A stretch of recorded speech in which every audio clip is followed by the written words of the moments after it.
प्रणाम। ओम नमः शिवाय। ध्यान की अनेकों विधियां हैं, अनेकों प्रणाली। मुझे एक साधक ने, एक भैरव ने पूछा कि वो आसन लगाकर बैठकर ध्यान नहीं कर पा रहा। बड़ी कोशिशें की, लगभग 4 वर्ष उन्होंने बताया कि वो ध्यान करते रहे। तो उन्हें कैसे ध्यान करना चाहिए? तो मैं ये कहना चाहता हूँ कि ध्यान अगर आप पहले आसन में बैठकर नहीं कर रहे तो ज़रूरी नहीं है कि ध्यान आप कहीं एक जगह पर, एक आसन पर ही बैठकर करो। ध्यान तो किसी भी प्रकार हो सकता है, किसी भी जगह। देखिए मेरे पीछे कितनी सुंदर प्रकृति है। ये झुके हुए बांस, ये पानी बहता हुआ आता हुआ मेरे पीछे, इतना सुंदर वातावरण। ये यहाँ रहना ही अपने आप में एक ध्यान है। ऐसी स्थिति में आपका होना ही अपने आप में ध्यान है।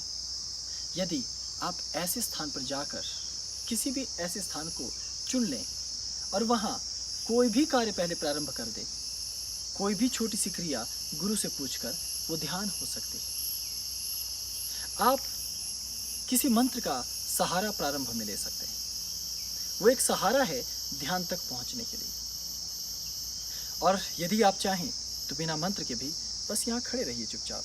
मुझे अगर आप देखेंगे तो यहाँ आकाश और जल की तरंगें मिलकर एक प्रभाव पैदा कर रही हैं, क्योंकि ऊपर से जल आ रहा है तो मैं उस जल को देख पा रहा हूँ, उसके सौंदर्य को देख पा रहा हूँ। मेरे पीछे घास लगा हुआ है, मैं उस घास को देख पा रहा हूँ। अब यदि मुझे ध्यान करना है तो मैं कुछ भी चुन सकता हूँ। जैसे ये देखिए, यहाँ पानी आता हुआ दिख रहा है ऊपर से नीचे की ओर, क्योंकि यहाँ घास है और दोनों घासों के मध्य से पानी आ रहा है। यदि मैं यहाँ खड़ा हो जाऊँ और दोनों हाथों को ऐसे बांध लूँ और फिर इस आते हुए पानी को देखता रहूँ चुपचाप, मुझे त्राटक नहीं करना है, यहाँ टकटकी लगाकर नहीं देखना है इसे, बस चुपचाप यूं ही देखते रहना है।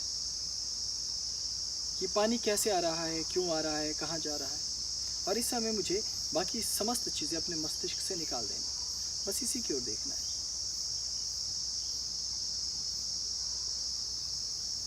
और जब मैं यहीं खड़ा रहूं चुपचाप और ये पानी बस यूं ही बहता रहे, इसे मैं देखता रहूं, ये अपने आप में ध्यान हो जाएगा।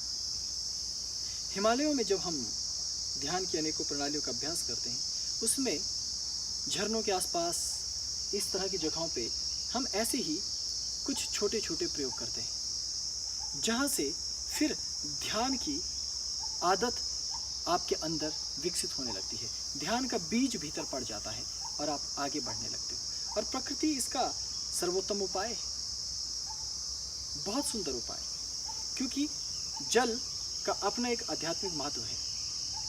ये जीवन है, ये तो आप जानते ही। इसके भीतर जब मैंने पाँव रखे हैं ना अभी, आप यकीन मानिए बेहद आनंद की स्थिति में हूँ मैं इस समय, बहुत। आप शायद महसूस भी कर पा रहे हों। और यहाँ का वातावरण देखिए कितना सुंदर, कितना अद्भुत। इसलिए ध्यान जैसी स्थितियों के लिए आपको केवल किसी आसन पर बैठ जाना ही आवश्यक नहीं है। यदि आप यहाँ बैठकर इस जल के भीतर अपनी त्वचा के माध्यम से कि जल में आपका पाँव धीरे से ले जाइए और क्या महसूस हो रहा है इसे अनुभव करने की कोशिश कीजिए, तो ये प्रणाली भी आपको ध्यानी बनाने लगेगी। तो कभी कभी पानी के साथ खेलना भी ध्यान का एक प्रयोग बन सकता है, लेकिन उसे सही तरीके से कैसे किया जाए ये आपको गुरु बताते हैं। इसलिए जल का अपना एक विज्ञान है, इसलिए जल का अपना एक योग है जिसे आप जल योग अथवा वरुण योग कहते हैं। पानी के ऊपर आसन लगाना, पानी के भीतर डुबकी लगाकर उसके भीतर मंत्र का जाप करना, गले तक आकंठ जल के भीतर डूब कर रहना, उसे जल योग कहा जाता है। मैं कभी आपको उसके प्रयोग बताऊंगा। और जल योग तो किसी भी तरीके से किया जा सकता है। तर्पण करना एक जल योग है। बस आपने पानी हाथ में ले लिया और इसमें से एक एक बूंद गिर रही है, आप कोई भी मंत्र पढ़िए, ओम सम सिद्धाय नमः, ओम सम सिद्धाय नमः, ओम सम सिद्धाय नमः, ओम सम सिद्धाय नमः। अब आप अपने हाथों के जल के ऊपर ध्यान रखिए और जो नीचे तरंगे पैदा हो रही है उनको भी देखते रहिए, तो आपका मस्तिष्क ध्यान की चेतना को अपने आसपास अनुभव करने लगेगा। आप ध्यान के लिए अपने द्वार खोलने लगेंगे।